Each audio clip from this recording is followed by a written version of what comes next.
tumeona umeunda serikali ya taifa na umesema tutahusisha kila mtu, na sisi tumekubali uhusishe kila mtu katika serikali ya taifa, tuweze kusongesha kaunti hii yetu na ukanda wa Pwani mbele kabisa.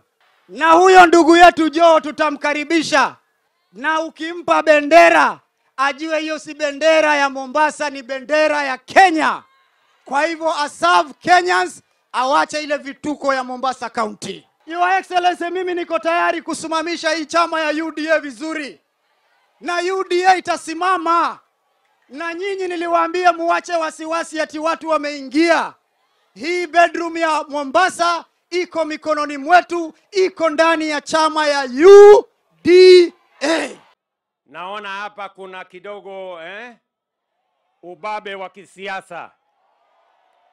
Mimi nawaomba tafadhali ndugu zangu, nawaomba tuungane, nawaomba tushirikiane, nawaomba tufanye kazi pamoja, kwa sababu taifa la Kenya na umoja wa taifa la Kenya ni muhimu kuzidi umaarufu wa viongozi wetu. Nawaomba viongozi kwa unyenyekevu sote tuweze kufanya siasa kwa amani na tuweke wananchi kwa pamoja na tulenge yale mambo ambayo yatawafaidi hawa wananchi wetu. Watawapatia nafasi ya ajira, watawapatia nafasi ya biashara, ndio tuweze kuungana, tuweze kupeleka taifa letu la Kenya mbele. Jameni, mnakubali tuungane jameni? Waswahili wanasema umoja ni nini? Si umoja ni nguvu jameni? Na kutengana si ni udhaifu? Munasema tutengane tuungane. Tutengane tuungane. Ndugu yangu Hassan Sarai, ndugu yangu mdogo Mohamed Ali, na waomba viongozi wa pande zote, upande wetu wa UDA, upande wa ODM, na waomba sasa tuwache ubabe chini, tuungane, tuweze kupeleka Mombasa, Pwani na Kenya mbele.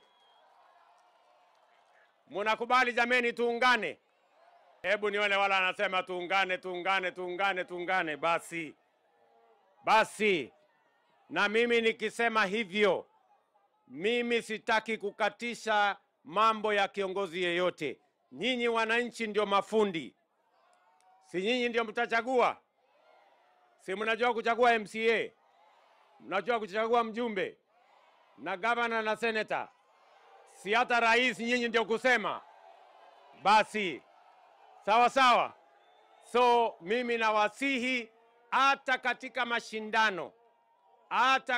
mashindano tuweke umoja wa Wakenya na tuweke maslahi ya taifa letu mbele ya maslahi ya viongozi.